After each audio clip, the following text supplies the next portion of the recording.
حضرت بلال رضی اللہ تعالیٰ عنہ مکہ مکرمہ میں فرماتے ہیں، ایک میں غلام تھا، غلامانہ زندگی گزار رہا تھا۔ میں کسی کو زیادہ نہیں جانتا تھا، کیونکہ جو غلام ہوتا ہے اس کو اس کا مالک حیثیت سے زیادہ، یعنی کہ اس کی طبیعت سے زیادہ اس سے کام لیتا ہے۔ آپ فرماتے میں کسی کو نہیں جانتا تھا، ہوا ایسے کہ میرا مالک تمام دن میں کھیتوں میں کام کرتا، رات کو جو پیسنے کے لیے دے دیتا، ساری رات چکی چلاتا اور دن میں کھیتی باڑی کرتا۔ میں زیادہ لوگوں کو جانتا ہی نہیں تھا، نہ مجھے اعلان نبوت کا پتہ تھا، نہ آقا علیہ الصلوۃ والسلام نے دین کی دعوت دین کا پتہ، نہ مجھے مسلمانوں کا پتہ، مجھے کسی چیز کا پتہ نہیں۔ ہوا ایسے فرماتے ہیں کہ ایک بار سردی کی یخ بستا ٹھنڈی راتیں تھی کہ میں بیمار ہو گیا، مجھے سخت بخار اور کپ کپی ہو گئی۔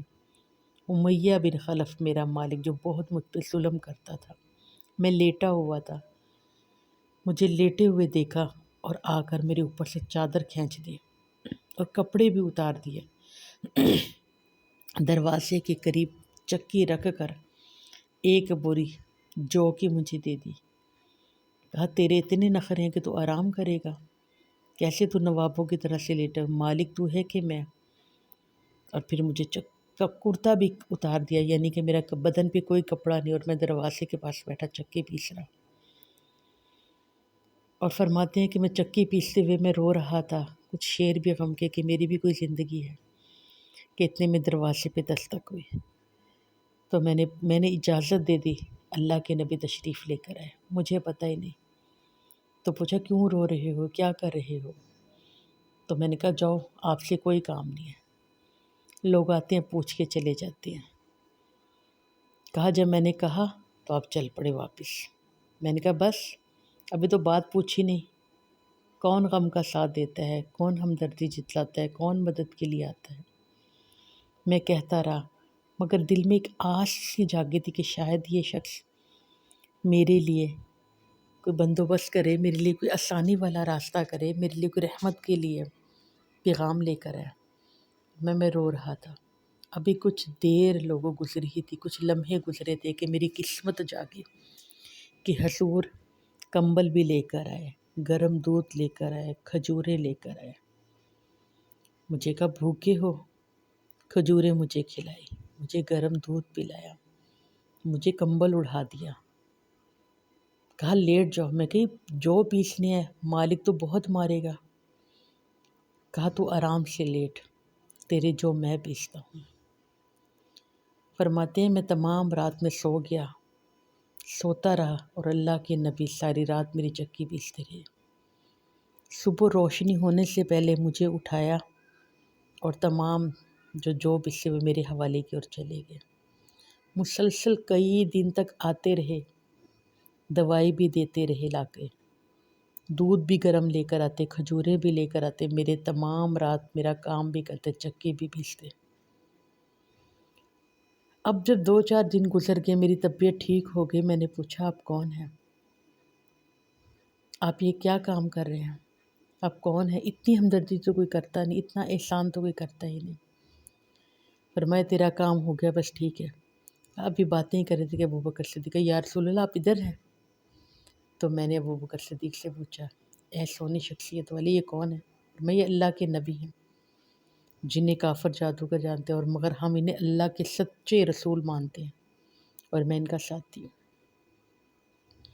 فرمایا بس وہ پھر چلے گئے، اور میں نے وہیں بیٹھے بیٹھے کلمہ پڑھا کہ نبی کے علاوہ کوئی ہو ہی نہیں سکتا کہ جو میرا لیے اتنی ہمدردی والا کام کرے، میرے لیے اتنا احسانات مجھ پہ کرے۔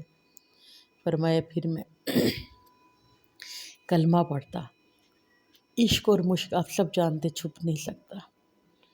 فرماتے ہیں جب عشق نہیں چھپتا نہ مشق چھپتا ہے، تو جب میں کلمہ پڑھتا تو میاں اور مارتا، اتنا مارتا کہ میری جسم سے خون نکلنے لگ جاتا، پھر مجھے دہکتے ہوئے کوئلوں پہ لٹا دیتا، سینے پہ بھاری پتھر رکھ دیتا، اور میرے جسم کی چربی کے ساتھ وہ کوئلے پگھل جاتے۔ جی ہاں، کلمہ پڑھنا اتنا آسان نہیں تھا اس وقت۔ آج ہم کلمہ پڑھتے ہیں تو لوگ ہار پہناتے، خوش ہوتے ہیں، مگر بلال رضی اللہ تعالیٰ عنہ اس وقت کلمہ پڑھا جب مار پٹتے تھے، جب چھپ کر اسلام قبول کیا جاتا تھا، دعوت اسلام کی چھپ کر دی جاتی تھی۔ ایک بار صدیق اکبر وہاں سے گزرے، زخمی حالت میں دیکھا، بے ہوش پڑے، ہوش آیا تو قریب بلال کے چلے گئے۔ صدیق اکبر نے فرمایا، بلال، ذکر خفی بھی تو ہو سکتا ہے، اس کا بھی اتنا ہی درجہ ہے جتنا زور سے ذکر، آواز کے ساتھ ذکر کرنا، دل کے ساتھ ذکر کرنا بھی اتنا ہی درجہ رکھتا ہے۔ تو ذکر خفی کیا کر، تو دل میں ذکر کیا کر، مار سے بچ جائے گا، تکلیف سے بچ جائے گا، زیر سے بچ جائے گا۔ کہا ٹھیک ہے۔